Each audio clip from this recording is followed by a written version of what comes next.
Bismillahirrahmanirrahim. Assalamualaikum warahmatullahi wabarakatuh. Alhamdulillahirabbil alamin wa bihi nasta'in ala umuri dunya waddin. Shalatu wassalamu ala asyrafil anbiya'i wal mursalin wa ala alihi wa sahbihi ajmain, amma ba'du. Teman-teman yang dirahmati Allah Subhanahu wa taala, puji dan syukur kita panjatkan kepada Allah Subhanahu wa taala yang telah memberikan kita nikmat sehat, nikmat kekuatan, nikmat rezeki, kelancaran, dan lain sebagainya, sehingga sebagai makhluknya yang diciptakan oleh Allah Subhanahu wa taala sudah seharusnya kita senantiasa bersyukur kepada Allah Subhanahu wa taala. Karena Allah Subhanahu wa taala, Allah telah menyampaikan bahwasanya orang yang bersyukur maka akan ditambahkan rezekinya, dan barang siapa yang kufur tentu akan diberikan oleh Allah Subhanahu wa taala azab yang amat pedih. Entah itu azab di dunia maupun nanti, yaitu azab di akhirat.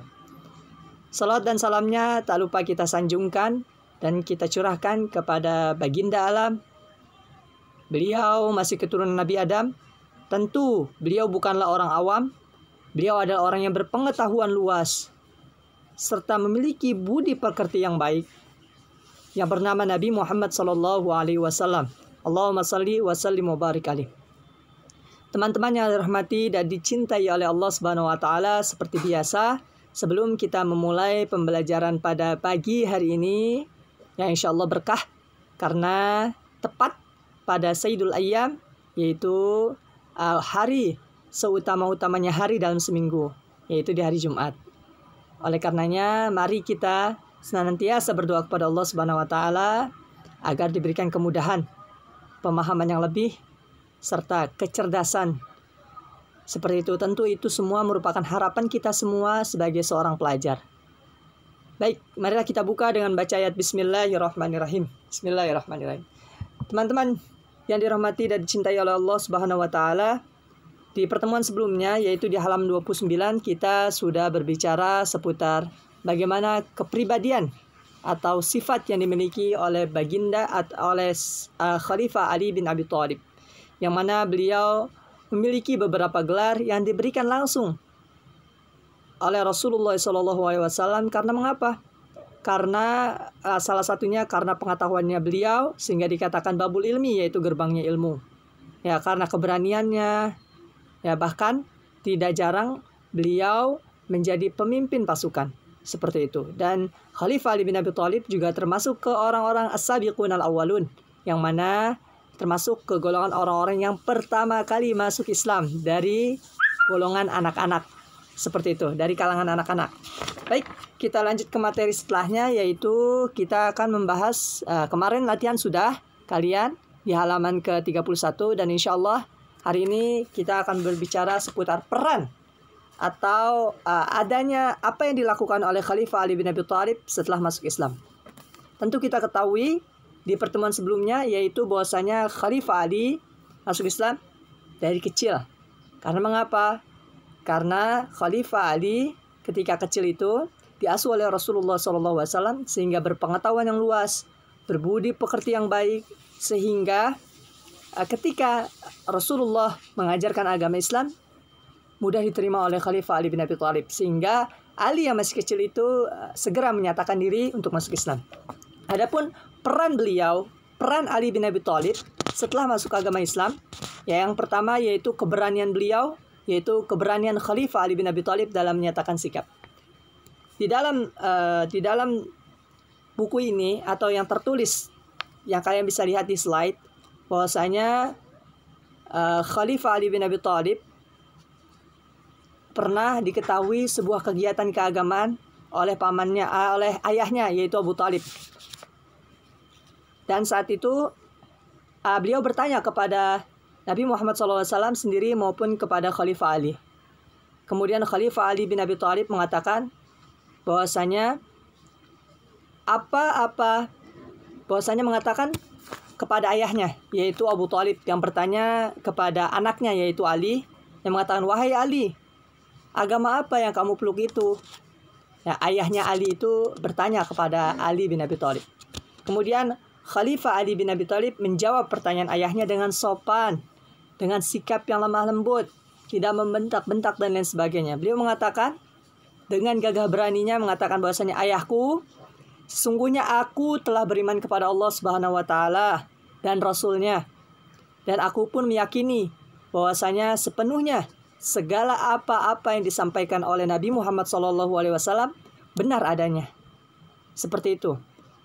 Kemudian sehingga ayah dari Ali bin Abi Thalib ketika mendengar jawaban anaknya seperti itu, maka ayahnya berkata dengan sungguhnya dia, yaitu Nabi Muhammad SAW telah mengajakmu kepada kebaikan. Karena itu berpegang teguhlah kepadanya. Oleh karena itu ikutlah dengan baginda Nabi Muhammad SAW, ikutilah segala ajarannya. Ya. Jadi bagaimana sikap Khalifah Ali bin Abi Thalib yang mana bijaksana, yang mana berbicara dengan sopan terutama kepada ayahnya ketika dipertanyakan atau ditanyakan seputar keimanannya atau keyakinannya atau agamanya. Tentu keberanian beliau perlu diajungi jempol. Ya, dengan kalimat yang sopan, dengan kalimat yang baik dan berani gagasannya. Seperti itu yang pertama dalam menyatakan sikap. Adapun yang kedua, teman-teman bisa dibuka bukunya ya di halaman ke-32. Adapun yang kedua yaitu bagaimana bagaimana Khalifah Ali bin Abi Thalib menghadapi dari kaum kafir Quraisy dalam menyatakan sikap. Mengapa demikian? Karena Rasulullah seringkali mengadakan pengajian atau seperti kajian di rumah Arqam bin Abi Arqam, yang mana tujuannya atau alasannya Rasulullah untuk meningkatkan keimanan para sahabat, para pengikut, meningkatkan serta memantapkan keimanan sehingga tidak mudah tergoyah dengan bujuk rayu yang dilakukan oleh kaum kafir Quraisy. Ya. Namun di sisi lain banyak kendala yang Rasulullah hadapi, terutama para sahabat dan para pengikut Rasulullah. Karena mereka selalu saja dihadang oleh pasukan kaum kafir Quraisy yang datang untuk menemui Rasulullah. Jadi mereka-mereka yang mau ikut ke pengajian Rasulullah, para sahabat yang ingin menimba ilmu kepada Rasulullah seringkali dihadang oleh kaum kafir Quraisy. Namun dikarenakan keberanian Khalifah Ali bin Abi Thalib, ya beliau atau Khalifah Ali senantiasa mengantar orang-orang yang ingin bertemu dengan Rasulullah agar sampai ke tujuannya. Beliau tidak takut diserang oleh kaum kafir Quraisy. Mereka tidak takut Khalifah Ali tidak takut apabila nanti dianiaya oleh kaum kafir Quraisy. Beliau selalu gagah berani untuk menunjukkan dan mengajak orang-orang untuk bertemu kepada Rasulullah SAW. Karena mengapa? Karena kaum kafir Quraisy seringkali menghadang. Namun Ali bin Abi Thalib selalu memberikan solusi, menjaga orang-orang yang ingin bertemu dengan Rasulullah SAW. Seperti halnya ketika Abu Dzar Al-Ghifari, di sini ada, kalian bisa baca.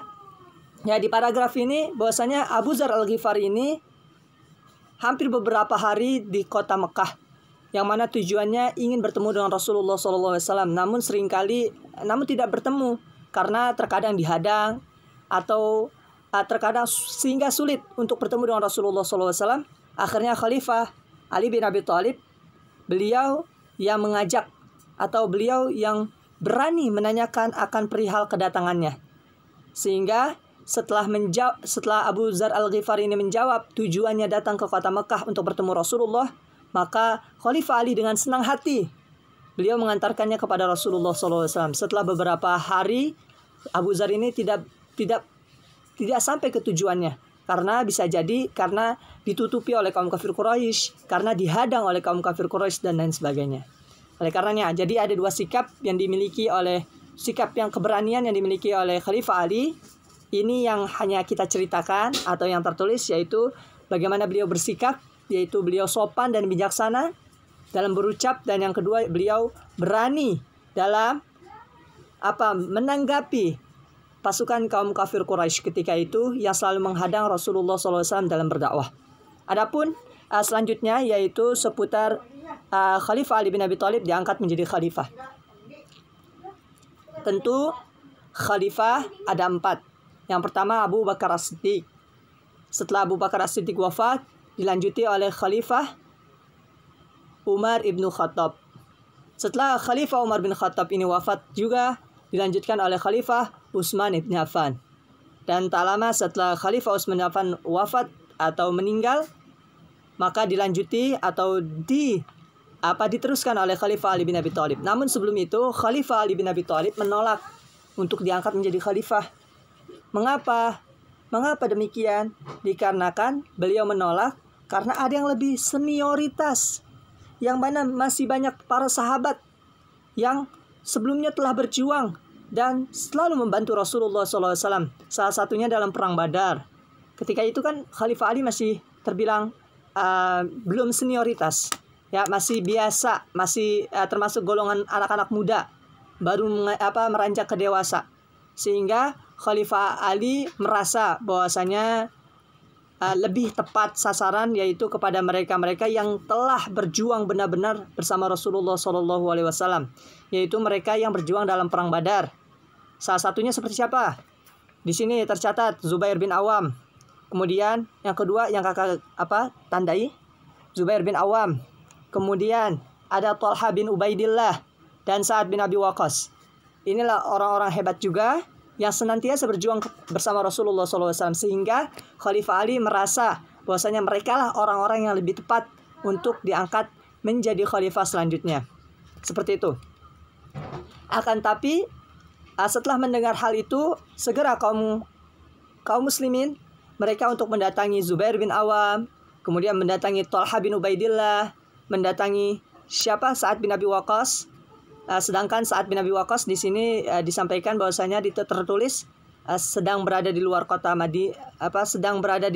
Madinah, ya. Sehingga setelah adanya Zubair bin Awam dan Thalha bin Ubaidillah, maka mereka menyatakan bahwasanya untuk membaiat Khalifah Ali bin Abi Thalib atau Ali bin Abi Thalib untuk menjadi khalifah. Mereka setuju. Mereka yang para senior yang selalu bersama Rasulullah ketika itu mengatakan bahwasanya mereka setuju untuk membaiat atau mengangkat Ali bin Abi Thalib menjadi seorang khalifah, yaitu khalifah yang keempat setelah Khalifah Utsman ibn Affan. Sehingga di catatan sini tertulis bahwasanya pada tahun 35 Hijriah maka Khalifah Ali bin Abi Thalib diangkat atau dibaiat untuk menjadi khalifah kaum muslimin di Masjid Nabawi. Ya, ketika itu berada di Masjid Nabawi.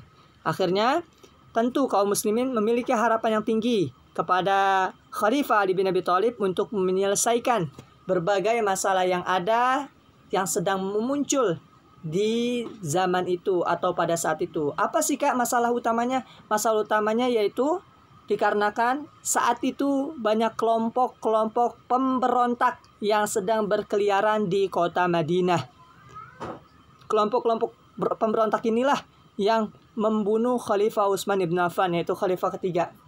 Ya, tentu ini merupakan perjuangan yang berat bagi Khalifah Ali bin Abi Thalib karena memiliki misi yang berat juga, yaitu untuk menyelesaikan kelompok-kelompok yang berkeliaran itu, yaitu kelompok-kelompok memberontak dari agama Islam serta memecah belah umat Islam ketika itu. Seperti itu teman-teman. Jadi materi kita sampai sini, sampai di halaman 33. Teman-teman silakan disimak kembali, difahami kembali. Apabila ada yang belum paham atau belum menyimak materi, silakan disimak. Atau belum disimak materi-materi sebelumnya, silakan kalian simak di channel yang kakak sudah upload setiap materinya. Insya Allah semuanya tersusun rapi, tinggal teman-teman cek dan lihat. Tuh, insya Allah Allah mudahkan segala urusan kita, Allah mudahkan segala urusan kedua orang tua kita, serta Allah memberikan kemudahan kepada kita dalam menimba ilmu, serta semangat dalam menuntut ilmu.